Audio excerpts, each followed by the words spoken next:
What is going on, YouTube? And welcome back to another episode here at WILDMAN Lifts. I'm your host, WILDMAN.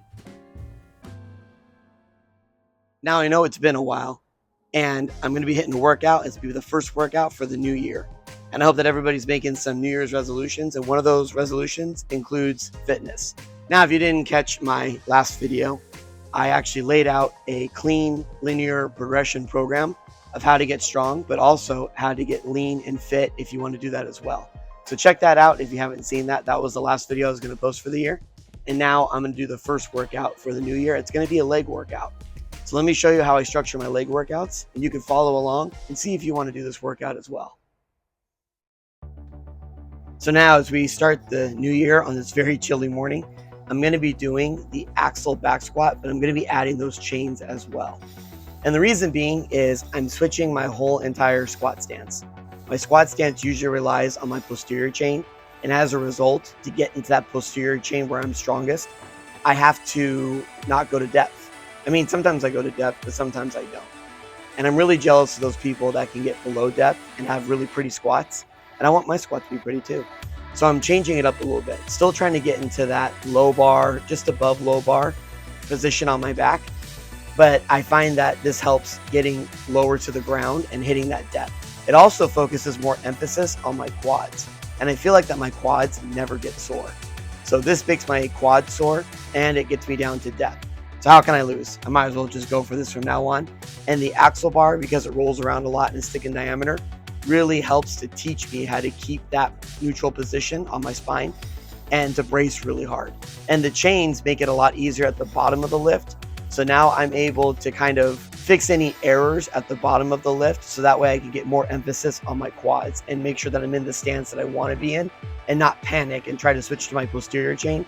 Because when I'm already down in that really deep depth and I try to lean back and activate my back a lot more, I actually end up missing the lift, or it's a big struggle bus all the way up, and I don't think that's very healthy. So I want to do this, and I really want to work on bracing and getting down to depth and not using any knee sleeves as well. For the rest of this year, I plan to not use any knee sleeves unless it's time for a really big PR without the chains.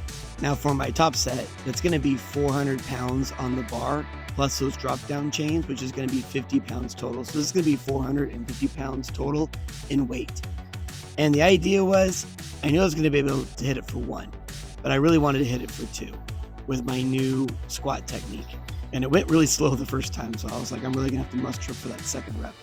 But fortunately, it went. It was a fight, but this is the most weight that I've ever done for 2 reps. So not a bad way to start the new year with a new PR on the books. So now for the variation giant set, with that axle bar again, I'm going to be doing front squats. Since I just worked the back side of my body, now I want to work the front side of my body to make sure that it's even.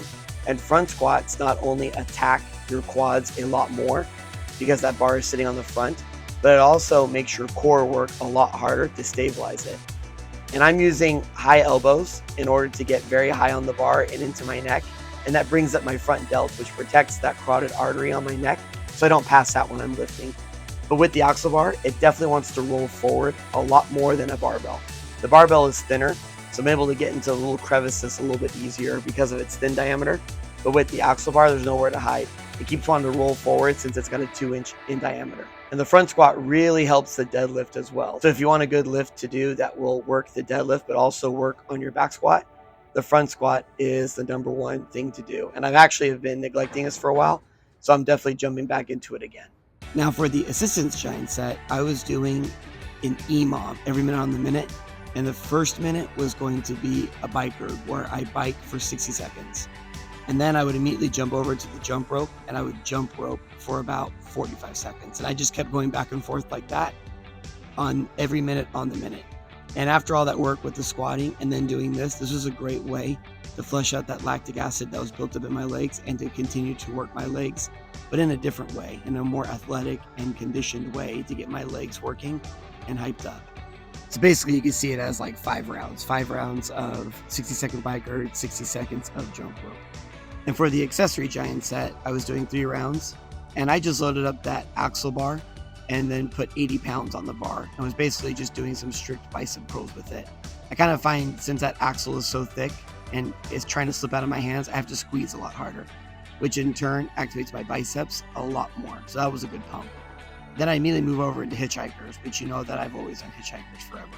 It's good shoulder longevity. So if you haven't done this yet, definitely jump into this movement. And then I finished off with flutter kicks, not only to finish off my abs, but my inner thighs as well. Woo-wee, it just got really cold right now. The sun came out, which I thought would get warmer, and it ended up dropping like 10 degrees, no joke. But we're in the winter months, and that's what's going to happen as we start this new year.